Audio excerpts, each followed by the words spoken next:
Everybody. Hyderabad అంటేనే food, food అంటేనే హైదరాబాద్ కదా. సో రాయలసీమ రుచుల నుంచి మటన్ కర్రీ ఆర్డర్ చేశాను. నేను హైదరాబాద్ వచ్చిన విషయం కొంతమంది ఫ్రెండ్స్ కి తెలుసు. వాళ్ళు ఇంటికి రా అంటే నేను అందరి ఇళ్ళకి రాలేను కాబట్టి మీరే హోటల్ రూమ్ కి వచ్చేయండి అన్నాను. సో వాళ్ళ కోసం నా కోసం రకరకాల ఫుడ్స్ ఆర్డర్ చేశాను. అభిరుచి నుంచి ప్రాన్స్ ఫ్రై బిర్యానీ అండి, వెరీ స్పైసీ. నేను హైదరాబాద్ లో ఉన్నప్పుడు చాలా సార్లు తిన్నాను, చాలా బాగుంటుంది. మిస్ కాకుండా ట్రై చేశాను. ఉషా ముల్లపూరీస్ కిచెన్ నుంచి చికెన్ బిర్యానీ తెప్పించాను. హీరో నాగశౌర్య వాళ్ళ మదర్ది ఈ కిచెన్. నేను హైదరాబాద్ లో ఉండేటప్పుడు నాగశౌర్య అని వాళ్ళ మదర్ ని చాలా సార్లు మూవీస్ రిలీజ్ అయ్యేటప్పుడు ఇంటర్వ్యూస్ కోసం వాళ్ళ ఇంటికి కలిసాను. సో వాళ్ళ బిర్యానీ ఎలా ఉంటుందా అని తెప్పించాను. చికెన్ బిర్యానీ నిజంగా టేస్ట్ అద్దరిపోయిందండి, చాలా టేస్టీగా ఉంది.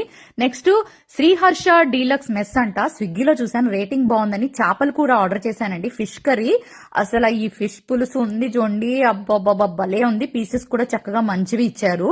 సో మా ఫ్రెండ్ కి ఫిష్ అంటే చాలా ఇష్టం. సో మేము ఇద్దరం కలిసి భలే తినేసాం అనమాట. ఈ ఫిష్ కర్రీ మొత్తం లాగించేసాము. ఇవేవి ప్రమోషన్స్ కాదండి, వాళ్ళెవరో నాకు తెలియదు, నేను ఆర్డర్ చేశానని వాళ్ళకి తెలియదు.